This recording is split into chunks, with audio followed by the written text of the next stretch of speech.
نحمده ونصلي على رسوله الكريم اما بعد فاعوذ بالله من الشيطان الرجيم بسم الله الرحمن الرحيم رب اشرح لي صدري ويسر لي امري واحلل عقدة من لساني يفقهوا قولي رب زدني علما اللهم فقهنا في الدين اللهم اني اسالك علما نافعا ورزقا طيبا وعملا متقبلا اللهم انفعنا بما علمتنا وعلمنا ما ينفعنا وزدنا علما آمین یا رب العالمین۔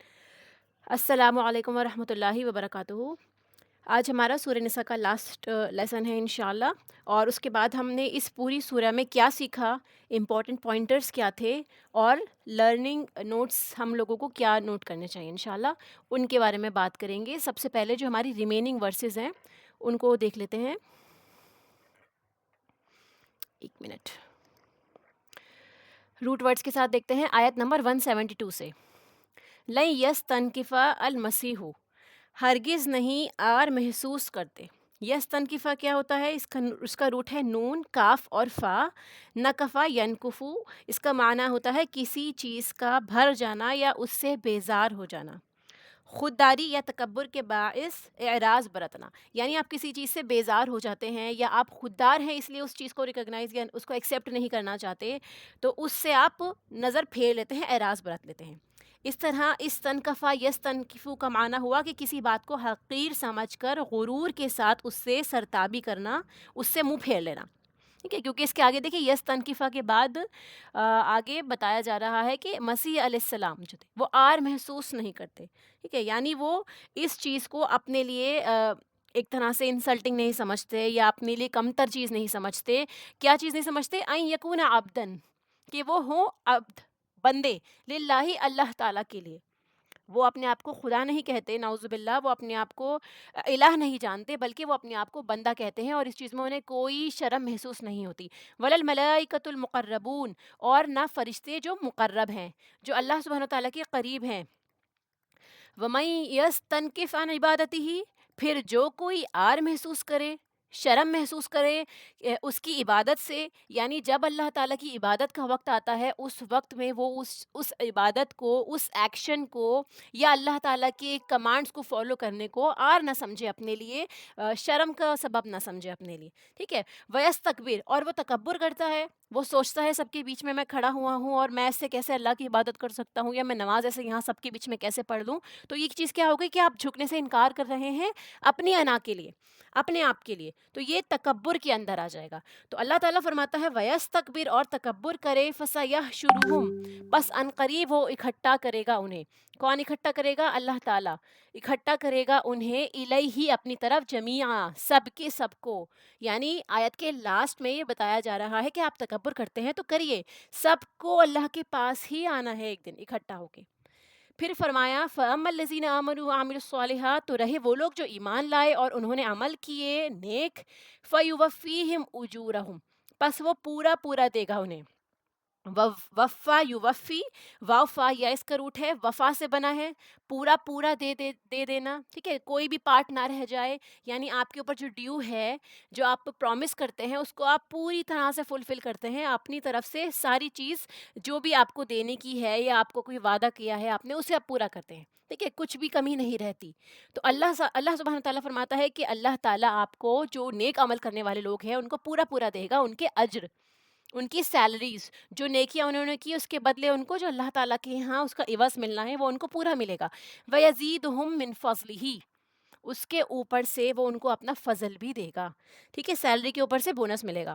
وَأَمَّا، اور فرمایا کہ اور رہے الذین استنکفوا، وہ لوگ جو آر محسوس کرتے ہیں، یعنی ایک لوگ اوپر جو کیٹیگری بتائی گئی ہے لوگوں کی، وہ جو عبادت کرنے والے لوگ ہیں جو آر نہیں سمجھتے، اور دوسری کیٹیگری کیا بتائی کہ وہ لوگ جو اپنی شان کے خلاف سمجھتے ہیں یا آر محسوس کرتے ہیں، وَاسْتَكْبَرُوا، اور وہ تکبر کرتے ہیں۔ تو ان کا نتیجہ کیا ہونا ہے؟ ساتھ کے ساتھ یہ بھی فرما دیا کہ فَيُعَذِّبُهُمْ عَذَابًا أَلِيمًا، وہ عذاب دے گا انہیں، دردناک عذاب۔ آج اپنے آپ کو بڑا سمجھنے والوں کو کل اللہ تعالیٰ اپنے آگے حقیر بنا دے گا، اور ان کو عذاب کی وعید سنائی جا رہی ہے کہ ڈرو اس چیز سے کہ تم عذاب میں گرفتار نہ ہو جاؤ۔ وَلَا يَجِدُونَ لَهُم مِّن دُونِ اللَّهِ وَلِيًّا وَلَا نَصِيرًا، اور نہیں وہ پائیں گے، وجدہ یجدو، پانا، نہیں وہ پائیں گے اپنے لیے اللہ کے سوا کوئی بھی حمایتی جو ان کا فیور کر سکے اس دن، ولا نصیرہ، اور نہ کوئی مددگار جو ان کی مدد کرے، ان کو چھڑوا لے گا اللہ تعالیٰ سے۔ یا ایھا الناس قد جاءکم برہان من ربکم، اے لوگو، تمام انسانیت، تحقیق آ چکا ہے تمہارے پاس۔ کیا چیز آ چکی ہے؟ برہان۔ کہ برہان کیا ہوتا ہے؟ دلیل کی طرف اشارہ ہے یہاں پہ، سفید اور چمکدار ہونا۔ با، را اور ہا اس کا روٹ ہے وہ دلیل جو واضح ہو، جس سے بات ثابت ہو جائے اور اس کی تائید قرآن سے ہو۔ ٹھیک ہے، اگر آپ شرعی معنی میں دیکھیں تو وہ جو قرآن سے ثابت شدہ بات ہوتی ہے، ادروائز لفظی معنی میں آپ دیکھیں گے سفید اور چمکدار چیز کی طرف اشارہ کرتا ہے یہ برہان۔ تو وہ دلیل، ایسی دلیل آپ دے رہے ہیں، اپنی طرف سے آپ نے ایک بات رکھی ہے جو ثابت شدہ ہے قرآن سے، جس کی بدولت جھگڑا ختم ہو جاتا ہے، کلیئر ہو جاتا ہے، آرگیومنٹ ختم ہو جاتا ہے، اس کے بعد اختلاف کی کوئی گنجائش نہیں رہتی، اور جس سے شہادت بھی قائم ہو جاتی ہے۔ تو یہ چیزیں کیا ہیں؟ یہ برہان کے اندر اس کے تمام مفہوم پائے جاتے ہیں۔ اللہ تعالیٰ فرماتا ہے کہ تمہارے پاس ایک برہان، ایک دلیل آ چکی ہے تمہارے رب کی طرف سے، وَأَنزَلْنَا إِلَيْكُمْ نُورًا مُبِينًا، اور نازل کیا ہم نے تمہاری طرف ایک نور واضح۔ ٹھیک ہے، دونوں چیزوں کے بارے میں ذکر ہے، دیکھیں یہاں پہ برہان اور نور الگ سے بھی ذکر ہے، تو اس کی الگ الگ تفسیر کی جاتی ہے، انشاءاللہ ہم ڈیٹیل میں پڑھیں گے آگے۔ فَأَمَّا الَّذِينَ آمَنُوا، تو رہے وہ لوگ جو ایمان لائے باللہ اللہ تعالیٰ پر، وَاعْتَصَمُوا بِهِ، اور انہوں نے مضبوط پکڑ لیا۔ ٹھیک ہے، عین صاد میم اس کا روٹ ہے، مضبوطی سے پکڑ دینے کے لیے استعمال ہوا ہے، کسی چیز کو آپ اسٹرانگلی ہولڈ کرتے ہیں۔ ٹھیک ہے، اعتصام کیا چیز ہوتی ہے؟ مضبوط پکڑ لینا، ٹھیک ہے، تھام لینا، کسی چیز کو ہولڈ کر لینا، جیسے ہم نے پیچھے بھی پڑھا ہے نا، وَاعْتَصِمُوا بِحَبْلِ اللَّهِ، کہ اللہ کی رسی کو مضبوط تھام لو۔ فَسَيُدْخِلُهُمْ فِي رَحْمَةٍ مِّنْهُ، تو عنقریب وہ داخل کرے گا انہیں رحمت میں، منہ اپنی طرف سے، وفضل اور فضل میں، یعنی جو آپ کرتے ہیں اس کا ریوارڈ آپ کو ملنا ہی ہے، اس کے علاوہ جو کچھ آپ اللہ کے لیے آج قربان کر رہے ہیں، اپنے نفس کو، اپنے ٹائم کو، اپنی انرجیز کو آپ لگا رہے ہیں اللہ تعالیٰ کے لیے، تو اکارڈنگ ٹو یور نیت، یور خلوص، اللہ تعالیٰ اور زیادہ اس میں فضل عطا فرمائے گا اپنی طرف سے۔ وَيَهْدِيهِمْ إِلَيْهِ صِرَاطًا مُسْتَقِيمًا، اور رہنمائی کرے گا ان کی اپنی طرف سے سیدھے راستے کی طرف، یعنی دنیا کی زندگی میں بھی آپ کو وعدہ ملا ہے کہ اگر آپ اللہ پر ایمان لائیں گے، اللہ سے گائیڈنس مانگیں گے، دعا کریں گے، تو اللہ تعالیٰ آپ کو صراط مستقیم ضرور دکھائے گا۔ یستفتونک، اب آخری آیت میں آتا ہے کہ وہ فتویٰ پوچھتے ہیں آپ سے، ٹھیک ہے، سوال کرتے ہیں، فتویٰ طلب کرنا، ٹھیک ہے، یعنی آپ صلی اللہ علیہ وسلم کے پاس سوال آتا ہے کس کے بارے میں؟ کلالہ کے بارے میں، تو اس کے بارے میں آگے جواب میں آ جاتا ہے قُلِ اللّٰهُ يُفْتِيكُمْ فِي الْكَلَالَةِ، کہہ دیجئے اللہ تعالیٰ فتویٰ دیتا ہے تمہیں کلالہ کے بارے میں۔ ٹھیک ہے، کلالہ کون ہے؟ اس کی تفسیر میں انشاءاللہ ہم پڑھیں گے ڈیٹیل میں۔ ان امرؤ ہلک، اگر کوئی مرد ہلاک ہو جائے، لیس لہ ولدن، نہ ہو اس کی کوئی اولاد، ولہ اختن، اور ہو اس کی ایک بہن، فلاح نصف ما ترک، تو اس کے لیے ہے آدھا اس کا جو اس نے چھوڑا۔ اب صرف اس کے ترجمے پہ دھیان دیجئے، ٹھیک ہے، اس کے روٹ ورڈز کو سمجھنے کے لیے، وہوا یریثھا، اور وہ خود وارث ہوگا اس کا، یعنی اس بہن کا، یہ جو ہا کی ضمیر ہوتی ہے، یہ ہا کے ساتھ الف لگی ہے ساتھ میں، تو یہ مؤنث کی طرف اشارہ کرتا ہے، یہ پروناؤن جو ہے مؤنث کے لیے استعمال ہوتا ہے، ٹھیک ہے، اور اگر ہو ہوتا ہے تو وہ مذکر کے لیے استعمال ہوتا ہے، جیسے آپ آگے دیکھیں گے۔ تو یہاں پہ ہے یریثھا، کہ وہ وارث ہوگا اس عورت کا، ان لم یکن لہا ولد، اگر اس عورت کا کوئی بچہ نہیں ہو، کوئی اولاد نہ ہو، فَإِن كَانَتَا، اور اگر ہوں وہ دونوں، ٹھیک ہے، پھر اگر وہ دونوں ہوں، اس نتعینی دو بہنیں، فَلَهُمَا الثُّلُثَانِ، تو ان دونوں کے لیے ہوگا دو تہائی۔ ثلث جو ہے ایک تہائی کے لیے استعمال ہوتا ہے، اور ثلثان دو تہائی کے لیے استعمال ہوتا ہے، مما ترک، اس میں سے جو اس کے بھائی نے چھوڑا، وَإِن كَانُوا، اور اگر ہو اخوتن، کئی بھائی بہن، ٹھیک ہے، اخوہ جو ہے اخن کی جمع ہوتی ہے، یعنی بہت سارے بھائی بہن ہوں اس کے کلالہ کے، رجالم و نساء، مرد اور عورتیں دونوں، یعنی اس کے بہت سارے بھائی بھی ہیں، بہت ساری بہنیں بھی ہیں، فَلِلذَّكَرِ مِثْلُ حَظِّ الْأُنثَيَيْنِ، تو مرد کو کتنا حصہ ملے گا وراثت میں سے؟ ایک حصہ ملے گا، اور دو حصہ ملے گا، ایک حصہ عورت کے برابر، یعنی ایک عورت کا ایک حصہ مرد کے دو حصے کے برابر ہوگا۔ انثیین، دو عورتوں کے ہوگا، یعنی ایک مرد کو دو عورتوں کے برابر ملے گا، ٹھیک ہے، یہ اس کا روٹ ورڈ ٹو ورڈ ترجمہ میں آپ کو بتا رہی ہوں۔ یبین اللہ لکم، آگے اللہ تعالیٰ فرماتا ہے کہ وہ واضح کرتا ہے تمہارے لیے، بیان کرتا ہے، کلیئر کرتا ہے تاکہ تمہیں سمجھ میں آ جائے، ان تضلوا، اور تم گمراہ نہ ہو جاؤ۔ لاز آف انہیریٹنس کے لیے بار بار اس کو ڈیٹیل میں بتایا جاتا ہے تاکہ انسان اس چیز کے اندر آ کے گمراہ نہ ہو جائے، اپنے آپ کو گناہ گار نہ بنا بیٹھے، ٹھیک ہے؟ کیونکہ سب سے زیادہ انسان کے لیے جو فتنہ ہے وہ مال کا فتنہ ہے، اسی لیے اللہ تعالیٰ فرماتا ہے تاکہ تم گمراہ نہ ہو جاؤ، اللہ تعالیٰ نے خود تمہارے لیے لاز ڈیفائن کر دی ہیں۔ واللہ بکل شیء علیم، اور اللہ تعالیٰ ہر چیز کو خوب جاننے والا ہے۔ اب ان کو ایک ایک کر کے دیکھتے ہیں تفسیر کے ساتھ میں۔ لَن یستنکف المسیح، ہرگز آر نہیں سمجھتے، یعنی حقیر نہیں سمجھتے، ناک منہ نہیں چڑھاتے، کہ جب کسی چیز کو انسان معمولی سمجھتا ہے، حقیر سمجھتا ہے، تو اس چیز کو دیکھ کے کیا کرتا ہے، اگر وہ چیز اسے ملنے والی ہوتی ہے تو وہ اس کو پسند نہیں کرتا، اپنی ناک منہ چڑھانے لگتا ہے کہ یہ کیسی چیز مجھے دے رہے ہو، ٹھیک ہے؟ تو اسی بات کی طرف اشارہ ہے کہ ہرگز آر نہیں سمجھتے عیسیٰ علیہ السلام کہ وہ ہوں بندے اللہ کے۔ کیوں؟ کیونکہ نصارہ ان کو الہ مانتے تھے، حالانکہ وہ خود کو اللہ کا بندہ جانتے ہیں، تو اس بات کو بھی وہ اپنے حق میں چھوٹا نہیں سمجھتے، اور نہ ہی مقرب فرشتے اس بات کو آر سمجھتے ہیں، ولا الملائکۃ المقربون، وہ بھی اس بات کو آر نہیں سمجھتے۔ دیکھیے اللہ کے مقرب فرشتے جو ہیں وہ بھی خدائی کا دعویٰ نہیں کرتے، جیسے اس آیت میں آتا ہے کہ جو فرشتے اللہ کے پاس رہتے ہیں، کائنات کے امور میں مدد کرتے ہیں، اللہ تعالیٰ کی بندگی میں لگے ہوئے ہیں، وہ بھی یہ نہیں کہتے کہ ہمیں اتنی ساری رسپانسبلٹیز ملی ہوئی ہیں یا ہم اتنا کچھ جانتے ہیں، اللہ تعالیٰ ہم پہ اتنا بھروسہ کرتا ہے تو ہمیں تم خدا ماننے لگ جاؤ یا خدا کی بیٹیاں بنا دو۔ نعوذ باللہ، اس طرح کا کوئی ان کی طرف سے قول نہیں ہے، تو وہ بھی بندگی کو، اللہ کی بندگی کو اپنے لیے آر نہیں سمجھتے، جیسے ہمیں اس آیت سے سمجھ میں آ رہا ہے، ٹھیک ہے؟ کیوں؟ کیونکہ تکبر کیا چیز ہوتی ہے کہ انسان اللہ کی عبادت سے انکار کر دیتا ہے، اللہ تعالیٰ کو ریکگنائز ہی نہیں کرتا ایز ہز لارڈ، ٹھیک ہے؟ تو اسی لیے الوہیت مسیح کی تردید کی یہ ایک اور دلیل ہے، یعنی مسیح علیہ السلام کو الہ ماننا، اس بات کو نگیٹ کیا جا رہا ہے اس دلیل کے ساتھ کہ عیسیٰ علیہ السلام اللہ کے بندے ہیں اور غلام بن کر رہتے ہیں، اس میں ان کو کوئی کسی طرح کی کوئی آر محسوس نہیں ہوتی، بلکہ وہ اس بات کو اپنے لیے باعث فخر سمجھتے ہیں، ٹھیک ہے؟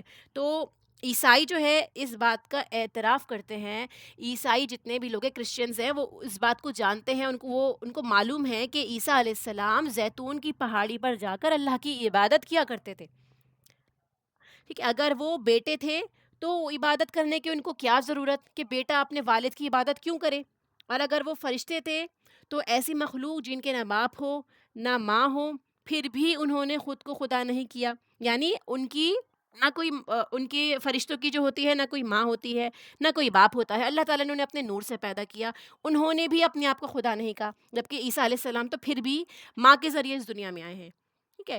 تو اپنے آپ کو عبادت میں مصروف رکھتے ہیں، وہ فرشتے ہوں یا عیسیٰ علیہ السلام ہو، دونوں کو ساتھ ساتھ یہاں پہ ذکر کیا جا رہا ہے۔ سورہ عنکبوت میں بھی آتا ہے کہ جو لوگ میری عبادت سے آر سمجھتے ہیں، عنقریب وہ جہنم میں ذلیل و خوار ہو کر داخل ہوں گے، ٹھیک ہے؟ تو یہاں سے ہمیں کیا سمجھ میں آتا ہے کہ اللہ کی عبادت سے آر سمجھنا کیا چیز ہے، کہ یہ سوال اٹھتا ہے نا کہ کہیں یہ ٹریٹ ہمارے اندر تو نہیں ہے کہ ہم اپنے آپ کے لیے شرمندگی محسوس کرتے ہیں کہ اگر اللہ تعالیٰ کا کوئی رول ہو وہاں پہ ہم سمجھیں کہ ہمارے لیے مشکل ہے، آج کل کے ٹائم میں یہ کرنا آسان بات نہیں ہے، تو کیا ہم اللہ کی عبادت کرنے میں اپنی کمتری سمجھتے ہیں، اپنی شان کے خلاف سمجھتے ہیں؟ ٹھیک ہے؟ ایسا کب ہوتا ہے یوزولی؟ دیکھیے، اگر ہم کسی محفل میں جاتے ہیں، ہم اچھے سے تیار ہو کے جا رہے ہیں، ہم نے اپنے بالوں میں کرلز کیے ہوئے ہیں، کلرنگ کی ہوئی ہے، خوب اچھے سے ڈریس اپ کیا ہوا ہے، تو وہاں پہ ہم اپنا سر ڈھکنا یا اپنے آپ کو کور کر کے رکھنا، اس چیز کو آر سمجھتے ہیں کہ سب لوگ اتنے اچھے سے ریڈی ہو کر آئیں گے، وہ ہمارا مذاق اڑائیں گے، ٹھیک ہے؟ یا پھر اگر آپ سمپل جاتے ہیں، آپ کسی کو اٹریکٹ نہیں کرنا چاہ رہے، آپ میک اپ نہیں کرتے، تو اس چیز میں آپ اپنے آپ کو کمتر سمجھ رہے ہیں؟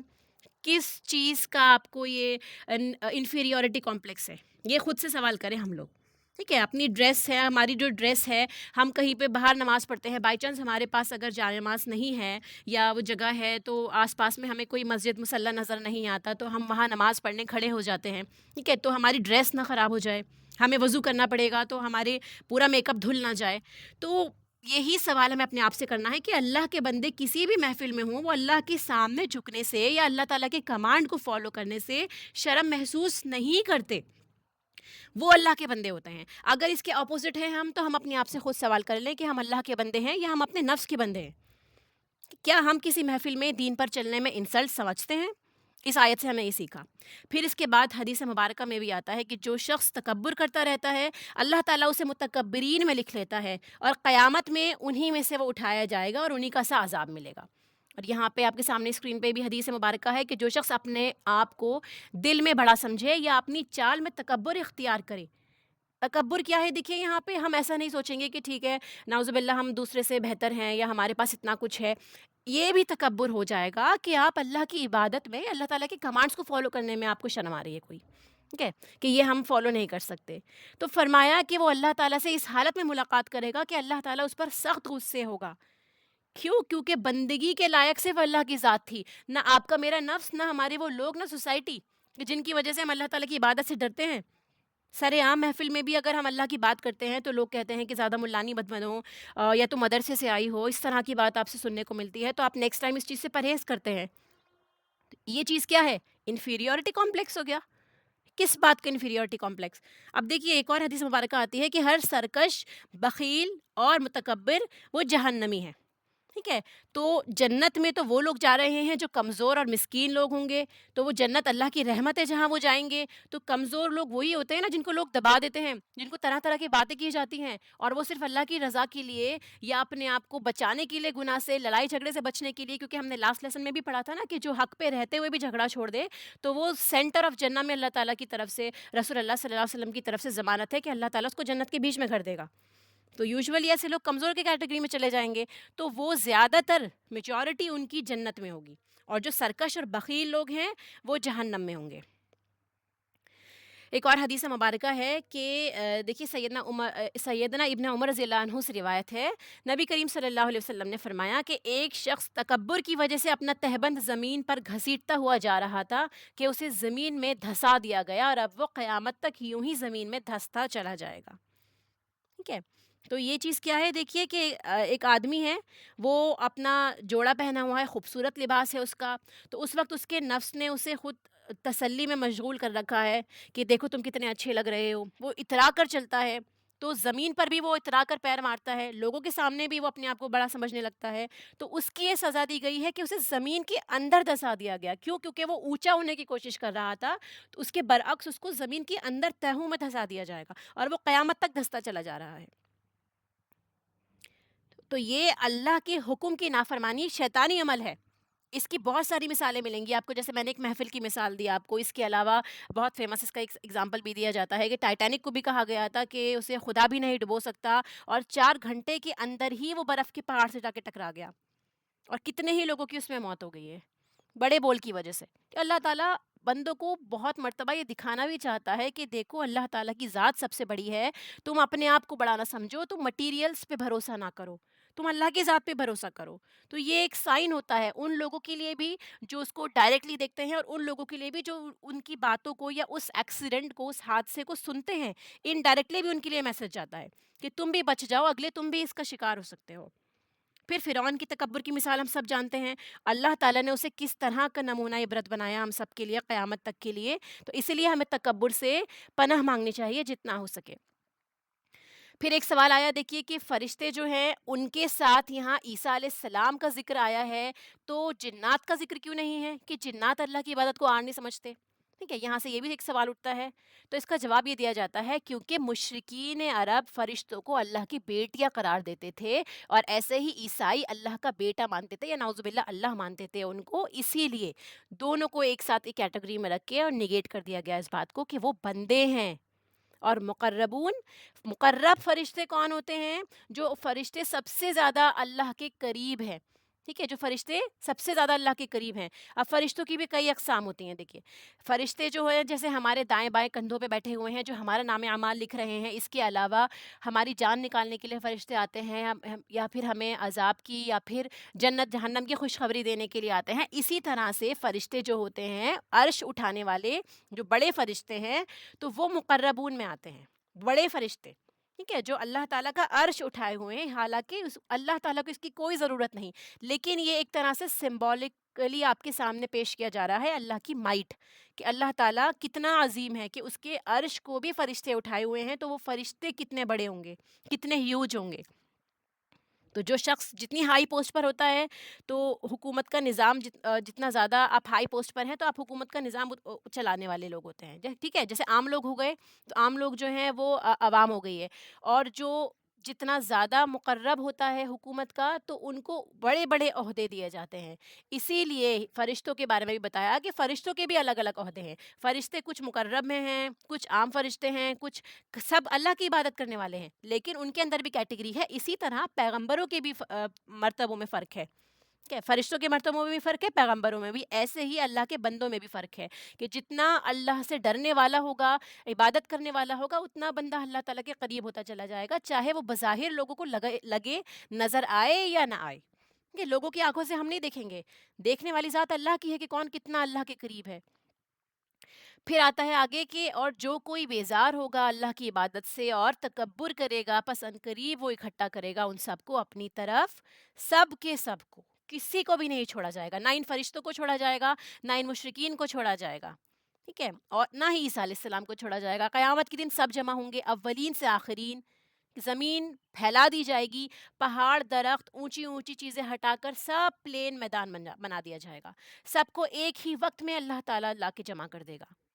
یہ بھی اللہ تعالیٰ کی مائٹ ہے، اللہ تعالیٰ کی عظمت ہے۔ تو اسی لیے ہی فرمایا کہ اللہ تعالیٰ اتنا عظیم ہے، اور مسیح علیہ السلام کو تم اللہ کا بیٹا بناتے ہو، حالانکہ وہ تو اللہ کے غلام اور بندے ہیں، اور وہ اسی میں راضی ہیں کہ وہ اللہ کے بندے بن کے رہیں۔ فَأَمَّا الَّذِينَ آمَنُوا وَعَمِلُوا الصَّالِحَاتِ فَيُوَفِّيهِمْ أُجُورَهُمْ وَيَزِيدُهُم مِّن فَضْلِهِ۔ پھر فرمایا کہ پس جو لوگ ایمان لائے اور انہوں نے نیک عمل کیے، تو وہ پورا پورا دے گا ان کو ان کے اجر، اور زیادہ دے گا ان کو اپنے فضل سے، یعنی ان کی محنت کا بدلہ بھی ملے گا اور اس سے زیادہ بھی ان کو ملے گا۔ جتنا اللہ تعالیٰ دینا چاہے اس کے اوپر سے ان کو اور زیادہ بھی ملے گا، جتنا اللہ کا فضل ہوگا، اللہ کا کرم ہوگا۔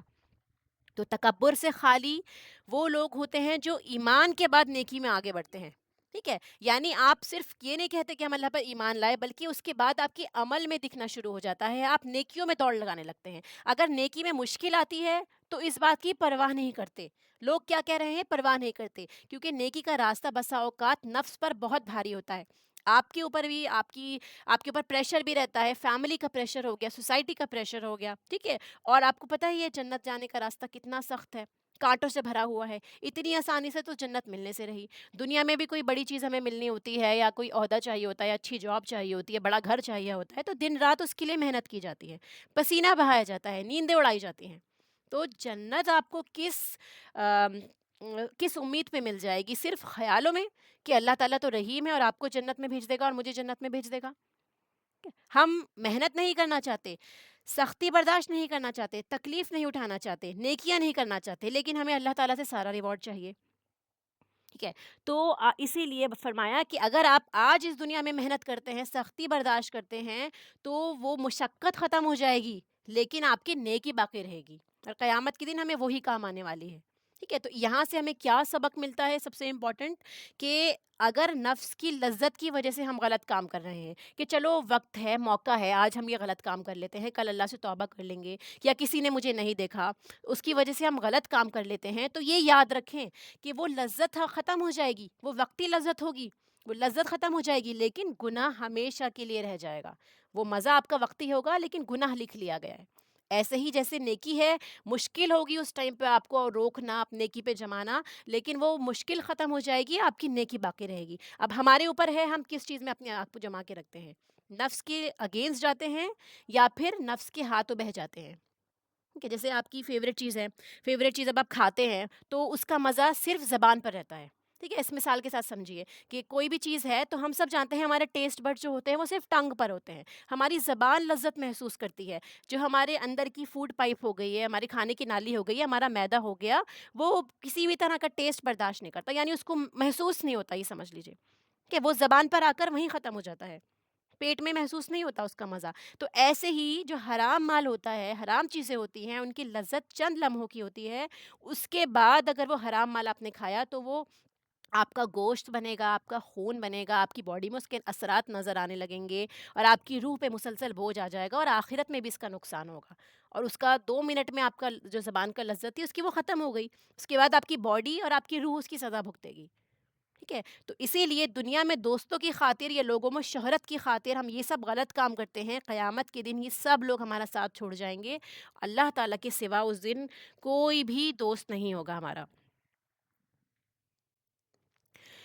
پھر فرمایا، دیکھیے یہاں سے کیا سمجھ میں آتا ہے ہمیں کہ جو کوئی بھی عبادت سے منہ موڑے گا، تکبر کرے گا، جیسے اس آیت میں آتا ہے نا کہ جن لوگوں نے آر سمجھا بندگی کو، اپنی شان کے خلاف سمجھا اور تکبر کیا، تو اللہ تعالیٰ عذاب دے گا ان کو، دردناک عذاب، اور اللہ کے سوا کوئی دوست اور مددگار نہیں ہوگا ان کو کہ عذاب سے نکالے۔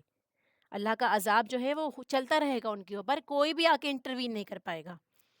تو اسی لیے یہاں پہ اس بات کو سمجھنے کی ضرورت ہے کہ تکبر کہاں سے جنم لیتا ہے؟ جب ہم کسی کی تعریف میں، کسی کو بڑا بنانے میں حد سے آگے بڑھ جاتے ہیں، غلو پر آ جاتے ہیں، ٹھیک ہے؟ کوئی آپ کو پسند ہے، اگر وہ عبادت میں اچھا ہے، یا آپ کو لگ رہا ہے کہ وہ بہت نیک انسان ہے، حاجی نمازی ہے، ٹھیک ہے، ہر وقت ان کے ہاتھ میں تسبیح رہتی ہے، یا ہر وقت جو ہے وہ مسجدوں میں ہی رہتے ہیں، جماعتوں میں رہتے ہیں، اور آپ ان کی خوب تعریفیں کرتے ہیں، ان کے نفس کو موٹا کرتے رہتے ہیں، تو یہ چیز کیا ہوتی ہے؟ اسی سبب انسان کے اندر تکبر جنم لیتا ہے۔ اسی لیے آپ صلی اللہ علیہ وسلم نے فرمایا کہ اپنے بھائی کی گردن نہ توڑو، اس کے سامنے اس کی تعریف نہ کرو۔ اگر آپ کو کوئی واقعی پسند ہے تو آپ اس کی تعریف پیچھے کیجئے، اور سامنے اگر آپ کو کہنا ہے، اگر آپ اس کے دوست ہیں، تو اس کے فیس پہ آپ اس کی غلط بات بتائیے، اس کی اصلاح کیجئے، تاکہ وہ انسان تکبر میں مبتلا نہ ہو جائے۔ پھر وہ اپنے آپ کو جو ہے بڑا سمجھنے لگتا ہے، اور چاہتا ہے کہ لوگ اس کو پوجنے لگ جائیں، اس کی بندگی کرنے لگ جائیں، اس کو بڑا مانے، جہاں کوئی اس کو بڑا نہیں مانتا تو پھر وہ تکبر کا شکار ہو جاتا ہے، اور وہاں سے نگیٹیوٹی جنم لیتی ہے، ٹھیک ہے؟ کیونکہ اللہ سبحانہ و تعالیٰ فرماتا ہے، حدیث مبارکہ میں آتا ہے، دیکھیے کہ نبی پاک صلی اللہ علیہ وسلم نے ارشاد فرمایا، اللہ تعالیٰ فرماتا ہے کہ عظمت اور بزرگی میری چادر ہے، ٹھیک ہے؟ یعنی بڑائی جو ہے، عظمت ہے، یہ اللہ تعالیٰ کی چادر ہے، اور جو آدمی میری اس چادر کو چھیننا چاہے گا تو میں اسے ہلاک کر دوں گا، ٹھیک ہے؟ یعنی جو چاہے گا کہ عظمت اس کے لیے ہو، حالانکہ بڑائی، تکبر، یہ سب چیزیں اللہ کی شایان نشان ہے، اگر ہم اس کو اپنے لیے چاہیں گے تو کیا ہوگا نتیجتاً؟ کہ اللہ تعالیٰ اس کو ہلاک کر دے گا، اس کو دوزخ میں ڈالے گا اوندھے منہ۔ لہٰذا جس کے دل میں رائی کے دانے کے برابر بھی تکبر ہو تو وہ جنت میں داخل نہ ہو سکے گا۔ اسی لیے یہ بات ہے ہمارے سامنے کہ اتنی سی بھی آپ کے اندر بڑائی آ گئی کہ آپ دوسرے سے بہتر ہیں، آپ قرآن سیکھنے لگ گئے ہیں، آپ عمل کرنے لگ گئے ہیں، ٹھیک ہے؟ ہو سکتا ہے کوئی بات آپ کو جلدی سمجھ میں آ جائے، دوسرے کو دیر سے سمجھ میں آئے، آپ کی کلاس میٹس ہیں، بیچ میٹس ہیں، ٹھیک ہے، کسی بھی طرح سے آپ کی کولیگز ہیں، تو آپ اپنے آپ کو ان سے بہتر سمجھنے لگے، آپ دیکھیں گے اللہ تعالیٰ فوراً آپ کو دکھا دے گا، ٹھیک ہے؟ تو فرمایا کہ وہ شخص جنت میں داخل نہیں ہوگا جس میں اتنا رائی کے دانے کے برابر بھی تکبر ہے کہ وہ اپنے آپ کو لوگوں سے بہتر سمجھنے لگتا ہے۔ پھر آیت آتا ہے کہ جن لوگوں نے ننگوار سمجھا، سرکشی اختیار کی، انکار کیا، تو ان کے لیے دردناک عذاب ہے۔ اس بات سے ہم نے کیا سمجھا آیت کے اس حصے سے؟ کیونکہ ہمیں لیسنس لینے نا اس آیت سے اپنے لیے، تو ہمیں کیا کرنا چاہیے؟ ہم کیا کرتے ہیں جب ہمارے سامنے سچویشن آتی ہے تو سب سے پہلے اس کی سمٹمز دیکھیے کہ ہم کسی دوسرے کی بات سننا نہیں چاہتے، اپنی بات کو اوپر رکھنا چاہتے ہیں۔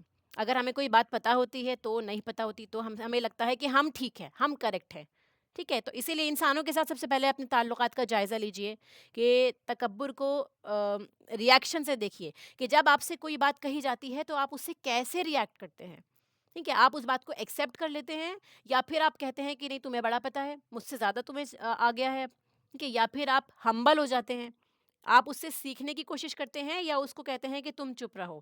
تو یہاں سے آپ کو پتہ چلے گا اگر کوئی بات آپ کے سامنے ہوتی ہے، چاہے کوئی چھوٹا آپ سے کچھ کہہ رہا ہو، کوئی آپ کو علم کی بات بتا رہا ہو، یا کوئی دنیاوی اعتبار سے بھی کوئی نالج آپ کو دے رہا ہو، تو وہاں پہ آپ کا اور میرا کیا ریئیکشن ہوگا، یہ جج کرنے کے لیے ہے، ٹھیک ہے؟ اسپیشلی جن لوگوں سے ہم کلوز ہوتے ہیں، ہمارے گھر والے، ان کے ساتھ ہمارا رویہ کیسا رہتا ہے۔ پھر اس کے بعد دیکھیے کہ خود کو ڈیفینڈ کرنا فوراً، یعنی اگر کوئی تنقید کر رہا ہے، آپ کو آپ کی غلطی بتا رہا ہے، یہ کہہ رہا ہے کہ دیکھیے آپ سے یہ غلطی ہوئی ہے، آپ سب کے بیچ میں آپ نے ایسا کہا تھا، یا آپ اس بات کو غلط کہہ رہی تھی، اس بات پہ رجوع کیجئے، تو آپ اس بات کو اپنی ایگو پہ نہ لے جائیں اور خود کو صحیح ثابت کرنے پہ نہ لگ جائیں کہ نہیں میرے پیچھے اس کے یہ ریزن تھا اور میں آپ سے ڈس ایگری کرتی ہوں، حالانکہ آپ کے سامنے دلیل آ رہی ہے کہ آپ غلط کہہ رہی تھیں، وہ صحیح کہہ رہا تھا بندہ، پھر بھی آپ کیا کرتے ہیں، آپ نا ڈیفینڈ موڈ پہ آ جاتے ہیں کہ نہیں ہمیں آپ کی بات نہیں ماننی اور آپ کو نہیں پتا میرے مائنڈ میں کیا تھا۔ اگر آپ کو پتا ہے کہ آپ غلط تھے تو اسے ایگری کر لیجئے، آپ کی عزت کم نہیں ہو جائے گی وہاں پہ، لیکن اگر آپ نے بیریئر کریٹ کر لیا کہ نہیں میں ہی ٹھیک ہوں اور میں ہی صحیح ہوں اور میں کچھ نہیں جاننا چاہتی، جیسے کہ اہل کتاب کے ساتھ ہوا تھا کہ انہوں نے کہا کہ ہمارے دل غلاف میں ہیں اور ہم ٹھیک ہیں، ہم تمہاری بات کو نہیں سنتے، تو وہاں سے پھر آپ کے پاس حق جانے کی، پہنچنے کی صلاحیت، پینیٹریٹ کرنے کی اس کی ختم ہو جاتی ہے کہ آپ کے دل پہ وہ بات اثر کرے۔ پھر سامنے والا بھی آپ کی اصلاح نہیں کرے گا، وہ بھی آپ کو آگے نہیں بتائے گا اگلی بار کہ یہ تو سننے کے لیے ہی تیار نہیں ہے کوئی اچھی بری بات، تو وہ برائی آپ کے اندر اور جنم لیتی رہے گی۔ تو صحابہ کا ریاکشن دیکھیے کہ وہ کیسے حکم پر ریئیکٹ کیا کرتے تھے، جب اللہ کا حکم آتا تھا یا آپ صلی اللہ علیہ وسلم ان کی کریکشن کیا کرتے تھے، تو ہم بھی اللہ کے حکم ماننے پر کیسے ریاکشن دیتے ہیں، اس کے ماننے سے ہمارا اسٹیٹس چھوٹا ہو جائے گا یا ہم سب کے بیچ میں شرم کا باعث بن جائیں گے، لوگ ہمارا مذاق اڑائیں گے، یا ہم اللہ کی بات کو اوپر رکھتے ہیں۔ یا ایھا الناس قد جاءکم برہان من ربکم وانزلنا الیکم نورا مبینا، اے لوگو، ٹھیک ہے، یہ سب کے لیے آیا ہے، یہ آپ کے اور میرے لیے بھی حکم ہے، اس لیے کان کھول کے اس بات کو سنیے کہ تمہارے پاس برہان آ چکی ہے، برہان کنکلوزیو پروف آ چکا ہے تمہارے پاس، ٹھیک ہے، جس سے جھگڑا ختم ہو جائے، ایسی دلیل آنا کہاں سے آئی ہے، تمہارے رب کی طرف سے آئی ہے، اور نازل کیا ہے ہم نے تمہاری طرف ایک نور۔ دیکھیے نور جو ہے وہ اندھیرے کی ضد ہے، ٹھیک ہے، یہی قرآن کی تاثیر ہے کہ جب وہ دل میں آتا ہے تو دل کے اندھیرے دور کر دیتا ہے، آپ کے دل میں جتنے اندھیرے ہیں، گمراہی ہے یا ابھی تک آپ کو جہالت تھی اس بارے میں آپ لا علم تھے، وہ ساری چیزیں دور ہو جائیں گی، اور جب زندگی میں قرآن آنے لگتا ہے تو زندگی کے راستے واضح کرنے لگ جاتا ہے کہ ہمیں کون سا کام کس طرح کرنا چاہیے، ٹھیک ہے۔ مثلاً اگزامپل کے طور پہ سمجھیے کہ دن کی روشنی ہے، جب دن میں سورج آتا ہے تو ہر چیز کتنی واضح ہو جاتی ہے، ایک ایک کلر آپ کو نظر آنے لگتا ہے بنا کسی ٹیوب لائٹ کے، ٹھیک ہے، پتے کا پھول کی جو ہر ایک پتی ہوتی ہے اس کا کلر آپ دیکھیے گا، آپ پرندوں کا کلر آپ دیکھ سکتے ہیں، ہر چیز دیکھ سکتے ہیں، تو اسی طرح قرآن ایک نور ہے، تو قرآن جو نور ہے وہ باہر کی چیزیں اور آپ کے اندر کی خامیاں دونوں کو واضح کر سکتا ہے، اور یہ کوئی اور نہیں دیکھ سکتا، سب سے بہتر آپ خود دیکھ سکتے ہیں، یہ سب چیزیں آپ کو نظر آنے لگیں گی کہ ہمارے اندر یہ برائیاں ہیں اور اللہ تعالیٰ ہم سے کیا چاہتا ہے، ہمیں کیا سکھا رہا ہے، اسی لیے قرآن کو نور بھی کہا گیا ہے، ٹھیک ہے، اور الیکم یعنی آپ صلی اللہ علیہ وسلم کے ذریعے ساری انسانیت کو بھیجا گیا، ٹھیک ہے، کم آپ کے پاس آیا ہے اور سب کی طرف گیا ہے یہ۔ اب قرآن ایک ایسی چیز ہے جس نے تم کو روشنی دی، نور دیا، ساتھ میں مبین کا لفظ بھی آ گیا ہے، تو مطلب یہ ہے کہ وہ اپنے آپ میں بھی روشن ہے اور دوسروں کو بھی روشن کرنے والا ہے، ٹھیک ہے، جیسے سن ہوتا ہے تو سن جو ہے اس کے اندر خود بھی لائٹ ہوتی ہے اور اس کے علاوہ وہ دوسروں کو بھی لائٹ دیتا ہے، تو قرآن خود بھی روشنی ہے اور وہ دوسروں کی زندگی میں بھی روشنی بھرتا ہے، قبر میں بھی روشنی کا کام کرے گا اور قیامت کے اندھیروں کو بھی روشن کر دے گا، ہمارے دلوں کو، ہمارے ذہن کو، ہمارے دماغ کو روشن کرتا ہے قرآن، اسی لیے اس کو جتنا زیادہ سے زیادہ ہو سکے اس کو پڑھیے، اس کو سمجھیے، تاکہ ہمارے اندر کی ساری اندھیرے، ظلمات جو ہے یہ سب دور ہو سکے اور قیامت کے دن بھی ہم روشنی میں اللہ تعالیٰ کے سامنے جا سکیں۔ سورہ اعراف میں بھی آتا ہے آیت نمبر 157 میں، اور پیروی کرو اس نور کی جو اس کے ساتھ اتارا گیا، یعنی وہ نور جو آپ صلی اللہ علیہ وسلم کے ذریعے بھیجا گیا ہے قرآن کی فارم میں، ایسے ہی یہ سورہ شعراء میں بھی آتا ہے آیت نمبر 52 میں، لیکن ہم نے بنایا ہے اس کو نور، یعنی اس کو نور کہا گیا ہے، قرآن کو جتنے متعدد نام قرآن کریم کے مینشن ہیں قرآن میں، اس میں سے ایک نام اس کا نور بھی ہے۔ پھر فرمایا فَأَمَّا الَّذِينَ آمَنُوا بِاللَّهِ، تو وہ لوگ جو اللہ پر ایمان لائے، وَاعْتَصَمُوا بِهِ، اور اس کو مضبوط تھام لے، پس ان قریب وہ داخل کرے گا ان کو، کہ یعنی دیکھیے یقینی طور پر ایسا ہوگا یہاں پر، فَسَيُدْخِلُهُمْ، یہ جو سین کا لفظ آیا ہے اس کے دو معنی ہوتے ہیں یہاں پہ، ٹھیک ہے، فا کا میننگ تو ہمیں پتہ ہے تو ہوتا ہے، یعنی آپ اردو میں کہیں گے تو، یا پھر انگلش میں بولتے ہیں ہم جیسے سو، کسی بات کو کنکلوڈ کرنے کے لیے آگے، اسی طرح جو یہ سین آیا ہے، یہ سین کسی بات کو فیوچر میں کرنے کے لیے استعمال ہوتا ہے، فیوچر قریب، جو نیئر ہمارا فیوچر ہے، قریب کے لیے جو جلد آنے والی چیز ہے اس کی طرف اشارہ کرتا ہے، اور تحقیق کا معنی بھی دیتا ہے، یعنی یقینی بات ہے، جلد ہی ایسا ہونے والا ہے، یہ ایک یقینی بات ہے کہ وہ داخل کرے گا کس کو؟ فی رحمتن، ان لوگوں کو اپنی رحمت میں، ٹھیک ہے، یعنی یقینی طور پر جلدی ایسا ہوگا۔ اس نور سے تعلق تو قائم کر کے دیکھو، اللہ پر بھروسہ کر کے دیکھو، سارے سہاروں کو چھوڑ دو، صرف اللہ کا مضبوط سہارا پکڑ لو اور اسی پر توکل کرو جیسے توکل کا حق ہے۔ اس کے نتیجے میں کیا ہوگا کہ اپنی رحمت میں تم کو وہ ڈھانپ لے گا، دنیا میں بھی اللہ کی رحمت میں آ جائیں گے، پریشانیوں سے بچ جائیں گے، اور اس کے علاوہ اور زائد بھی دے گا، وہ فضل، ٹھیک ہے، فضل بھی ملے گا آپ کا، وہ زائد کیا چیز ہوگی؟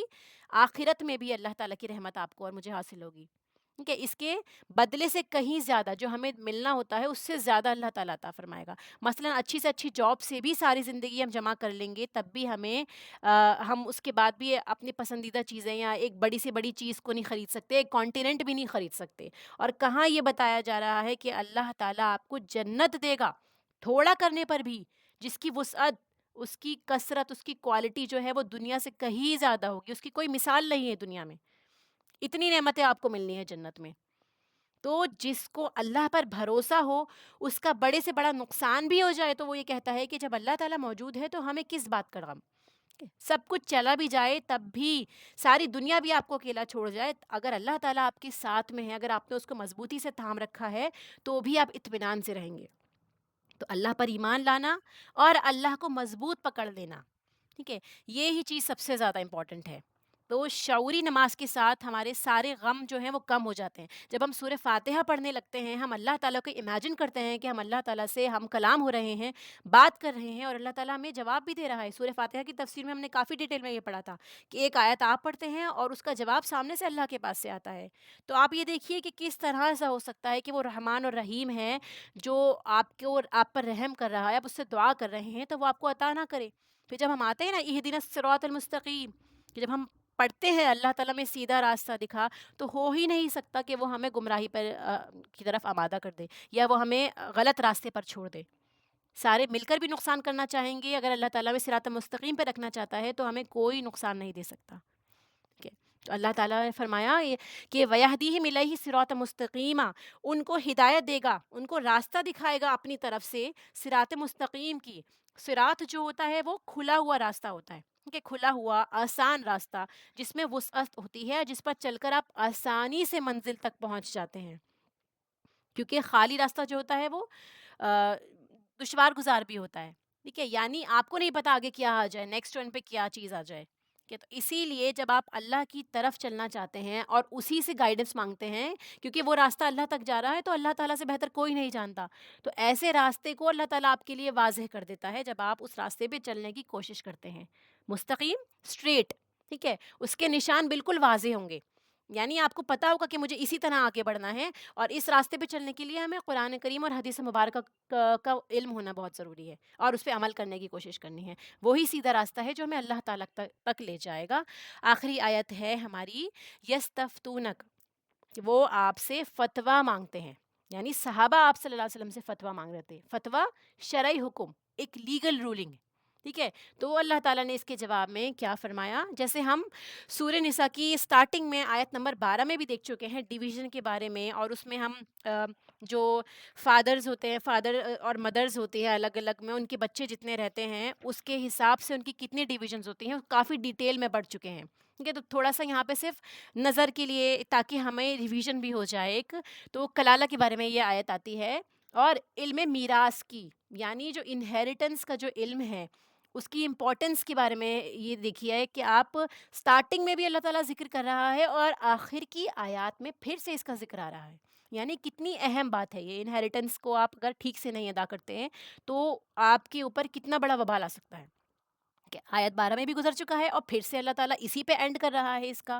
تو کلالہ ایک وہ شخص ہوتا ہے جس کے نہ والدین ہوتے ہیں نہ اس کی اولاد ہوتی ہے، ٹھیک ہے، تو یہاں پہ دیکھیے قرابت جو ہوتی ہے وہ 3 طرح کی ہوتی ہے، جو کسی بھی طرح کا ریلیشن ہوتا ہے وہ 3 ٹائپس کا ہوتا ہے، ٹھیک، ایک اوپر سے ہو گیا، اوپر سے جس میں جس کو ہم اصول کہتے ہیں، یعنی ہمارے ماں باپ ہو گئے، ٹھیک ہے، اس کے بعد نیچے سے آپ کی ہوتی ہے، نیچے یعنی آپ کے بچے، آپ کی اولاد ہو گئی، اور پھر آپ کے حواشی ہوتے ہیں، یعنی آپ کے سائڈس میں کون کون ہوتے ہیں؟ آپ کے بھائی بہن. یہ تین طرح کی قرابت ہماری ہوتی ہے، یعنی ہمارے پیرنٹس سے ہمارا ریلیشن ہے، ہماری اولاد سے ریلیشن ہے، اور ہمارے بھائی بہنوں سے ریلیشن ہے.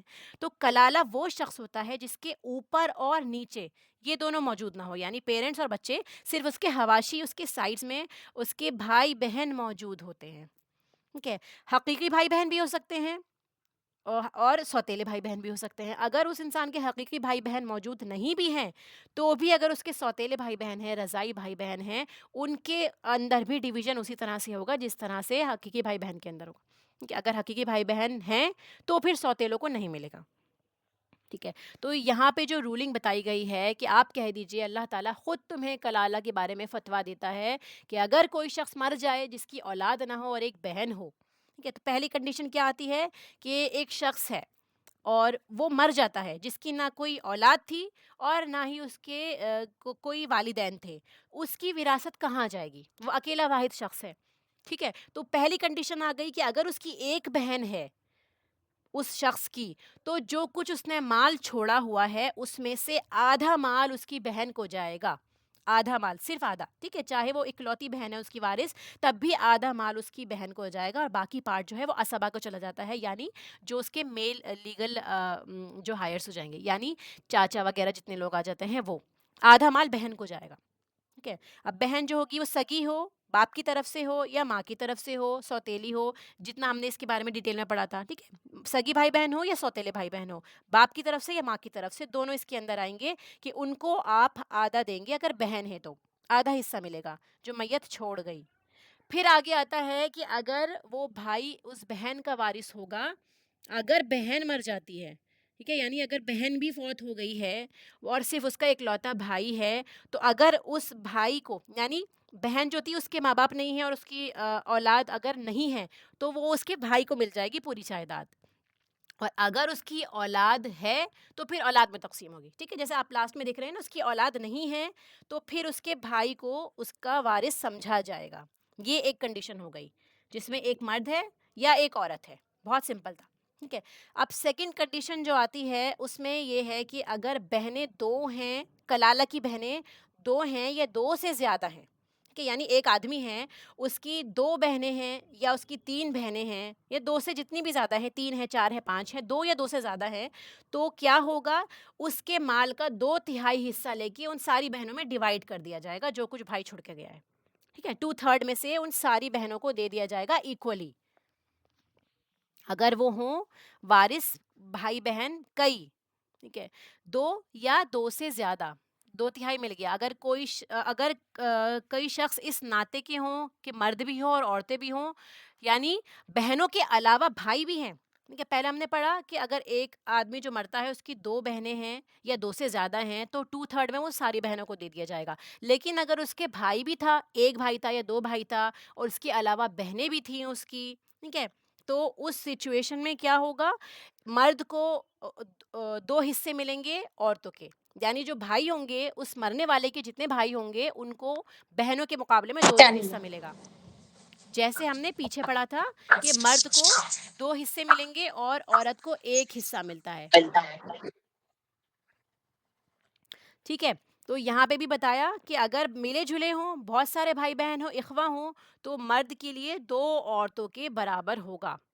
یہاں پہ تین کنڈیشن ہو گئی پھر. ٹھیک ہے. ایک آدمی ہے جس کی صرف ایک ہی بہن ہے، دوسری کنڈیشن ہے کہ وہ آدمی جو فوت ہوا اس کی دو یا دو سے زیادہ بہنیں ہیں، اور تیسری کنڈیشن ہے کہ اس کے بہت سارے بھائی بہن ہو گئے. ان ساری سچویشن میں ہمارے سامنے اس کی رولنگ آ گئی کہ اور بہن ایک ہوگی تو اس کو ہاف ملے گا، بھائی ہوگا تو اس کو پورا مل جائے گا.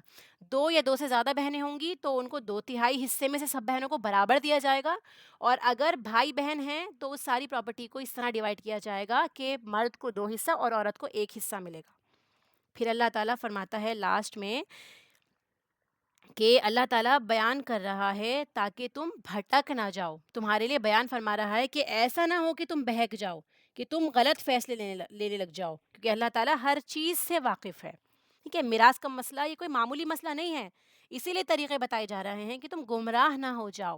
اللہ تعالیٰ ہر چیز کو جانتا ہے کہ تم نے عمل کیا نہ کیا تو بھی اسے پتہ چل جائے گا. اور اس نے یہ قانون اس لیے بنایا ہے اپنے علم کی بنیاد پر کہ وہ واقف ہے ہر چیز سے، ہر معاملے سے. اور وہ بندوں کے فائدے کی چیزیں جو بندوں کو بھی نہیں معلوم وہ اللہ تعالیٰ جانتا ہے، کیونکہ زمین آسمان کا غیب صرف اللہ تعالیٰ کے پاس ہے۔ اسی نوٹ کے ساتھ میں یہ ہماری صورت ختم ہوتی ہے، اور یہاں پہ بھی یہ میسج بھی ملتا ہے کہ ہمیں وراثت کے لیے بہت زیادہ سیریس ہونا چاہیے، ٹھیک ہے۔ اب لاسٹ میں اس سورہ کی سمری کر لیتے ہیں کہ ہم نے اس پوری صورت سے کیا سیکھا، ٹھیک ہے۔ کچھ امپورٹنٹ پوائنٹس ہیں جس سے ہماری پوری صورت کور ہو جاتی ہے، پھر انشاءاللہ نیکسٹ کلاس سے ہم سورہ مائدہ اسٹارٹ کریں گے۔ سب سے پہلے آتا ہے، دیکھیے یہ صورت جو ہے سورہ نساء، یہ مدنی صورت ہے، اس کی ٹوٹل 176 آیات ہیں، اور یہ سورہ ممتحنہ کے بعد نازل ہوئی تھی، سورہ ممتحنہ کے جسٹ بعد نازل ہوتی ہے، اور اس میں ایسی 42 آیات ہیں جس میں اللہ تعالیٰ کی صفات کے ساتھ آیت اینڈ ہو رہی ہیں، یعنی کوئی آیت آتی ہے اس کے لاسٹ میں اللہ تعالیٰ کی صفات کا ذکر ہوتا ہے، جس میں اس صفت کو ہمیں اس آیت سے ریلیٹ کرنا ہوتا ہے۔ پھر اس صورت میں 3 چیزیں بہت نمایاں ہوئی ہیں، 3 مرکزی ٹاپکس ہیں، عدل، ٹھیک ہے، عدل یعنی انصاف، پھر اللہ کی رحمت، اور تیسرا حقوق کی ادائیگی۔ اور اس صورت کا جیسے سورہ بقرہ میں ہم نے دیکھا، سورہ بقرہ کا سینٹرل لیسن کیا تھا، ایک مرکزی نقطہ کہ امت مسلمہ کے فرد کی حیثیت سے ہمیں اپنی ذمہ داری پوری کرنی ہے، اپنا وجود سمجھنا ہے کہ ہم خیر امت ہے، امت وسط ہے، ہمیں لوگوں تک اللہ کا پیغام پہنچانا ہے، اور اس کے علاوہ بنی اسرائیل سے سب کچھ لے کر اب بنی اسماعیل کو مل گیا، امت مسلمہ کو دیا گیا، تو یہ ذمہ داری ہمیں سورہ بقرہ میں پتہ چلی تھی۔ پھر ایسے ہی سورہ آل عمران میں آتا تھا کہ اس کا مرکزی نقطہ یہ تھا کہ اس میں ثبات، جمع رہنا اور استقامت کی بات کی جاتی تھی، اور ایسے ہی جیسے ہم نے پڑھا تھا بیٹل آف احد کے بارے میں بھی بات ہو رہی تھی کہ اس کے بعد جتنی جتنی عورتیں بیوہ ہو گئی تھیں، کہ بہت ساری عورتیں تھیں جو احد کے بعد میں بیوہ ہو گئی تھیں، ان کے بچے بھی تھے جو یتیم تھے، ٹھیک ہے، تو اسی لیے جو اس کی جو تھیم ہے وہ سوسائٹی کی ایسی باتوں کی طرف اشارہ کرتے ہیں جن کو ہم نیگلیکٹ کر دیتے ہیں، بیوہ اور یتیم ان کا خیال رکھنا، کیونکہ بہت بڑی تعداد میں لوگ شہید ہوئے تھے، تو اس لیے ان کی انہیریٹنس کیسے ہوگی، یتیموں کا مال کس طرح سے رکھا جائے گا، بیواؤں کے ساتھ کیسا معاملہ کیا جائے گا، تو یہ اس لیے بنیادی نقطہ ہے اس صورت کا، سورہ نساء کا، ٹھیک ہے۔ تو the spirit of brotherhood and community runs throughout the سورہ، کہ جو بھائی چارے کی جو ایک طرح سے لہر ہوتی ہے اس کو جگایا گیا اس صورت میں، کہ آپ اپنی ذمہ داری سمجھیے، صرف یہ نہیں کہ آپ کا خونی رشتہ ہوگا تو ہی آپ یتیموں کا خیال رکھیں گے، بیواؤں کا خیال رکھیں گے، نہیں، یہ اوور آل ایک میسج ہے ہم سب کے لیے، کہ اسی لیے ہمیں اس کو بہت سیریسلی لینا چاہیے۔ اور ایسے ہی اس میں صلاۃ القصر کے بارے میں بھی ہم نے سیکھا کہ جو نماز کو قصر کرنا، چھوٹا کرنا، ٹھیک ہے، اور اس ڈر سے کہ ہماری نماز قضا نہ ہو جائے، اگر پانی نہیں ہے تو ہم تیمم بھی کر سکتے ہیں، یہ ساری چیزیں جو ہے ہم نے اس میں سیکھنے کو ملی ہیں۔ تو بیسک کر کے ایک ایک کر کے آیت وائز دیکھتے ہیں، آیت نمبر 1 to 35 میں ہم نے کیا سیکھا کہ سب سے پہلے دیکھیے ابتدا کیسے ہوتی ہے اس صورت کی، تقوی کے ساتھ میں، کہ پھر وحدت انسانی کا سبق سکھایا گیا کہ تم سب آدم کی اولاد ہو، سب برابر ہو، کسی کو کسی پہ فوقیت حاصل نہیں، نہ کسی مرد کو عورت پہ فوقیت حاصل ہے، الا یہ کہ اللہ تعالیٰ نے مردوں کو درجہ اوپر دیا ہے، ٹھیک ہے۔ پھر اس کے بعد میں دیکھیے just, fair and equitable laws and regulations, تاکہ ہماری جو فیملی لائف ہے وہ آرام سے گزر سکے، کمزوروں کے ساتھ، یتیموں کے ساتھ انصاف کرنا، عورتوں کے ساتھ انصاف کرنا ہم نے سیکھا ان آیات میں۔ پھر سفہا کے ساتھ نرمی کرنا، ٹھیک ہے، سفہا جو ایسے لوگ ہوتے ہیں جو بے وقوف ہوتے ہیں، جو مال کا خیال نہیں رکھ سکتے، اسی لیے ان کو کہا گیا کہ آپ اپنا مال نہ دیجیے ان کو، لیکن کھانا کپڑا جو ضروریات ہے وہ پوری کیجیے ان کی۔ تو یتیم جو چھوٹے بچے ہیں اسپیشلی ان کی طرف بھی بات ہو رہی تھی کہ جو بچے اپنا خیال نہیں رکھ سکتے، اپنی پراپرٹی کا خیال نہیں رکھ سکتے، تو ان کا خیال آپ رکھیے، ٹھیک ہے۔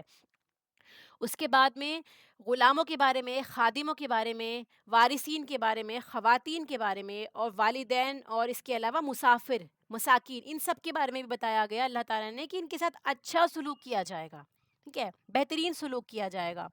اور لونڈیوں کے حقوق کے بارے میں بھی بتایا گیا کہ ان کے ساتھ بھی اچھا سلوک کرنا ہے اور ان کو بھی آپ کو مہر دینا ہے۔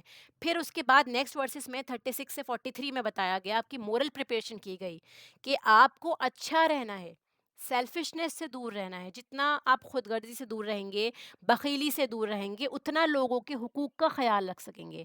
اسی لیے جو ان آیات ہیں اس میں میراث کا ذکر بھی ہے، ٹھیک ہے، سب کو حصہ دلوایا گیا، ڈویژن اللہ تعالیٰ کی طرف سے کی گئی ہے۔ وراثت کی تقسیم کے وقت جو لوگ حصے دار نہ ہوں وہ وہاں موجود ہوں تو ان کو بھی کچھ نہ کچھ دے دو تاکہ عدل اور رحمت برقرار رہے، ٹھیک ہے. پھر یتیموں کا مال کھانے کو آگ کھانے سے تشبیہ دی گئی کہ آپ اتنا سخت کام کر رہے ہیں جیسے کہ آپ آگ کھا کے اپنے پیٹ میں بھر رہے ہیں. اور عورتوں سے اچھے سلوک کی بات کی گئی ہے کہ اگر تمہیں بیوی سے کراہت بھی محسوس ہو رہی ہے تب بھی آپ کیا کریں, آپ اس کے ساتھ رہ لیں. ٹھیک ہے, یا کوئی نہ کوئی کامن پوائنٹ نکال لیں جس سے اب دونوں جو ہیں کچھ نہ کچھ ٹرمز پہ راضی ہو جائیں اور ساتھ رہ لیں. ٹھیک ہے, یہاں پہ کچھ مال وغیرہ معاف کر دے عورت اگر وہ ساتھ رہنا چاہتی ہے. پھر محرمات کا قاعدہ بھی آتا ہے کہ کون کون عورتیں جو ہیں آپ کی محرم کی کیٹیگریز میں آتی ہیں, ان کے علاوہ آپ کس سے نکاح کر سکتے ہیں. پھر اس کے بعد آتا ہے جیوس کے بارے میں کہ جیوس نے یعنی جو یہود تھے انہوں نے مس گائیڈنس کو چنا, انہوں نے گمراہ رہنا پریفر کیا اور اسلام کا مذاق اڑایا. تو اسی لیے مسلمانوں کو ڈیفینس کرنے کا حکم دیا گیا کہ آپ یہود کے خلاف تیار رہیے. ٹھیک ہے, آیت نمبر 44 سے 57 میں. پھر اس کے بعد 58 سے 72 میں آتا ہے کہ offices of trust should be placed in custody of honest and qualified person. مطلب یہ ہے کہ جو جس عہدے کا حقدار ہے آپ اس کو وہ دیجیے. ٹھیک ہے, جو امانتیں ان کے اہل کو سپرد کر دیں, جس میں جو قابلیت ہے اس کے مطابق آپ ذمہ داری سونپیے. یہ نہ سوچیے کہ آپ کو رشوت مل رہی ہے یا فلاں آپ کے خاندان میں سے ہے, آپ کا رشتہ دار ہے, آپ کے دوست کا بچہ ہے تو آپ اس کو وہ پوزیشن دے دیں گے. تو اسی لیے جو امانتیں ہیں جو ڈیزرو کرتا ہے آپ کو اسی کو دینا ہے. لوگوں میں بھی انصاف اور عدل کا قانون ہمیں یہاں سکھایا گیا. ٹھیک ہے, پھر بندوں کے مال کے ساتھ انصاف کرنا, باطل طریقے سے مال نہیں کھانا ہے آپ کو.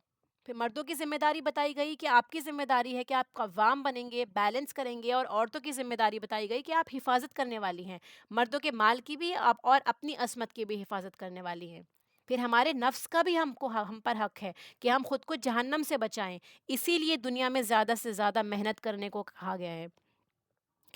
پھر نیکسٹ میں بتایا گیا ہے آیت نمبر 73 سے 100 میں کہ انکریجمنٹ آف جہاد, جہاد کے لیے ابھارا گیا ہے کہ جہاد کریے.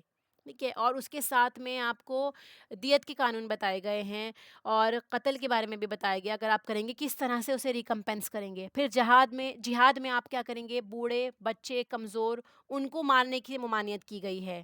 جو بچے ہیں کمزور ہیں آپ ان پہ ہاتھ نہیں اٹھائیں گے, جو شامل نہیں ہو رہے. اس کے علاوہ بھی جہاد کے بہت سارے قوانین ہیں. ٹھیک ہے, وہ بھی انشاءاللہ ہم ڈیٹیل میں آگے صورتوں میں پڑھیں گے. اور جو بچے عورتیں تمہارے بھروسے پہ بیٹھے ہوئے ہیں, تمہیں پکار رہے ہیں, تم ان کے لیے جنگ کرو, ان کے لیے بھی نکلو. پھر اس کے بعد دیکھیے قصر نماز کے بارے میں آتا ہے کہ نماز کسی حال میں نہیں چھوڑنی ہے آپ کو, قصر نماز ادا کرنی ہے آپ کو. پھر نجوا سے منع کیا گیا کہ آپ جو ہے سرگوشیاں نہ کریے, جو دوسروں کے بارے میں نگیٹو باتیں آپ پھیلاتے ہیں, کہ ایسی باتیں نہ کریے, بلکہ آپ اس طرح کی بات کر سکتے ہیں جو دوسروں کی اصلاح کے لیے کوئی بات ہوتی ہے. پھر وائفس کے ساتھ میں اگر آپ کی زیادہ بیویاں ہیں ان کے ساتھ عدل اور انصاف کرنے کا حکم دیا گیا ہے. آیت نمبر 137 سے 175 تک ہپوکریٹس کے بارے میں بتایا گیا, منافقین اور ان کا کیا مقام ہو, اللہ تعالیٰ ان کو کس طرح سزا دے گا.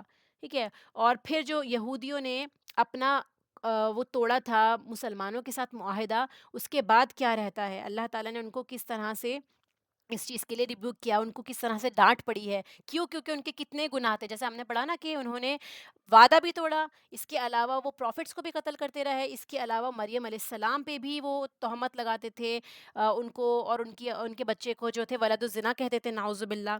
تو اس طرح سے ان کے بارے میں بھی ذکر ہے. اور لاسٹ میں جیسے ہم نے پڑھا کلالہ کا ذکر آیا ہے یہاں پہ. ٹھیک ہے, تو یہ پورے صورت کی تھیم ہے, اور لاسٹ کی جو صورت یہ جو آیت آتی ہے یہ ہائی لائٹ کرتی ہے ہماری تھیم کو کہ جو اکیلا آدمی ہے اس کو بھی اللہ تعالیٰ نے اس کے بارے میں بھی رولنگز دی ہیں. ٹھیک ہے, تو ہم نے اس صورت سے کیا سیکھا, دیکھیے اس صورت کا نام النساء ہے. ٹھیک ہے, اس کچھ امپورٹنٹ پوائنٹس اس کے ابن کثیر میں بھی لکھے ہوئے تھے, وہ بھی نوٹ کیے ہیں کہ encouragement to seek Allah forgiveness, کہ آپ کو ابھارا گیا ہے کہ آپ اللہ تعالیٰ سے توبہ استغفار کرتے رہیے. ٹھیک ہے, اور اس کے علاوہ آپ کو ایسی جگہوں کو چھوڑ دینا چاہیے جہاں پہ آپ اسلام کو فالو نہیں کر سکتے, یا جو لوگ مشکل میں پھنسے ہوئے ہیں ان کے لیے کوشش کریے, ان کے لیے نکلیے. پھر اس کے علاوہ جو جنت ہے آپ کو بنا کوشش کے نہیں ملے گی. اور پھر لاسٹ میں جو شرک ہے وہ اللہ تعالیٰ کے ساتھ پارٹنرز ایسوسیٹ کرنا ہے, یہ اللہ تعالیٰ اس کو کبھی معاف نہیں کرے گا کہ آپ اللہ کے علاوہ کسی اور کو بھی اپنی عبادت میں شریک کریں گے, جس میں ریاکاری بھی آ جاتی ہے. ٹھیک ہے, تو اس لیے ہم لوگوں نے یہاں سے جو 3 لیسنس لینے ہیں ان پوری آیات سے, اور جو ہم نے بہت سارے پوائنٹس ڈسکس کیے کہ اللہ وانٹس ایز فار اس, اللہ تعالیٰ ہمارے لیے آسانی چاہتا ہے, اسی لیے اس نے یہ لاز بھیجے ہیں. انہیریٹنس کے لاز ہو گئے یا آگے بہت سارے لاز ہوں گے، یہ سارے لاز اسی لیے بھیجے ہیں تاکہ آپ کی اور میری زندگی آسان ہو جائے اور ہمیں اتنا دماغ نہ لگانا پڑے. کیونکہ ہم جب بھی کوئی رولنگس بناتے ہیں، کوئی کسی بھی طرح کی لا پاس کرتے ہیں، تو اس میں ہر کسی کے ساتھ انصاف نہیں ہو پاتا، کسی نہ کسی کا حق مارا جاتا ہے. کیونکہ انسان جو ہے وہ ہمیشہ لالچ میں ہی رہتا ہے، اپنے آپ کو زیادہ سے زیادہ فائدہ دینا چاہتا ہے. اسی لیے جو اللہ تعالیٰ کی طرف سے لاز آئی ہیں وہ سب کے لیے آسانی کے لیے ہیں اور سب کے ساتھ میں انصاف پر مبنی ہوتی ہیں. اگر ہم ان کو اپنائیں گے تو ہماری زندگی کے بوجھ کم ہو جائیں گے. پھر اس کے بعد following and obeying the messenger صلی اللہ علیہ وسلم، یہ اس صورت میں بار بار آیا ہے کہ آپ رسول اللہ کو فالو کیجئے، جو وہ فرماتے ہیں جس طرح سے انہوں نے عمل کر کے دکھایا ویسے کیجئے. اگر آپ سنت طریقے پہ زندگی گزاریں گے تو آپ اللہ تعالیٰ کے بھی فرما بردار ہوں گے، اللہ تعالیٰ کے مقرب ہو جائیں گے انشاءاللہ. اور پھر لاسٹ میں جیلسی ہونا، بخیلی ہونا، اپنے بارے میں سوچنا، ٹھیک ہے، یہ ساری جو برائیاں ہیں یہ شیطان کے کاموں میں سے ہیں. اور اللہ تعالیٰ آپ سے کہتا ہے کہ آپ ان غلط کاموں سے دور رہیے، ان چیزوں سے بچ کے رہیے، اور اللہ تعالیٰ نے جو آپ کو اور مجھے بلیسنگز دی ہیں ان پہ نظر رکھیے. ٹھیک ہے. آخر میں کہ جو مرد گھر میں اپنی بیوی کا حق نہیں دے سکتے، اس کے ساتھ عدل نہیں کر سکتے، وہ معاشرے کے اندر بڑے پیمانے پر بھی عدل نہیں کر پائیں گے. اسی لیے اس صورت کو پوری اچھی طرح سے سمجھیں، یہ بات سمجھیں کہ اللہ تعالیٰ نے ایک پوری صورت عورت کے نام پہ دی ہے. تو آپ اپنی بیوی کو حق دیجیے، اگر آپ اس کو حق نہیں دے رہے تو آپ سوسائٹی میں بھی کسی کو حق نہیں دے پائیں گے، آپ عدل نہیں کر پائیں گے. تو اسی لیے عدل کا آغاز گھر سے ہوتا ہے، اور سب سے زیادہ کمزور جو ہوتی ہے عورت ہوتی ہے گھر میں، اور وہ بھی اگر وہ بیوہ ہو جاتی ہے. اسی لیے ان کا خیال رکھنے کی ضرورت ہے. اللہ تعالیٰ سے دعا ہے کہ اللہ تعالیٰ ہم کو عمل کی توفیق عطا فرمائے، اور جو کچھ ہم نے سیکھا ہے زیادہ سے زیادہ اس پہ عمل کر کے اور لوگوں تک بھی پہنچائے انشاءاللہ. ان آیت کی تلاوت سن لیں. اس کی ریکارڈنگ میں نے آن نہیں کری ابھی. چلے تلاوت تو آئی تھنک اس میں پرابلم ہوگی. ٹھیک ہے، انشاءاللہ اس کلاس کو اینڈ کرتے ہیں. تلاوت کے لیے میں نے ابھی وہ ریکارڈنگ کو نہیں دیکھا تھا. وآخر دعوانا الحمد للہ رب العالمین. سبحانک اللہم و بحمدک، نشہد ان لا الہ الا انت، نستغفرک و نتوب الیک. السلام علیکم ورحمۃ اللہ وبرکاتہ.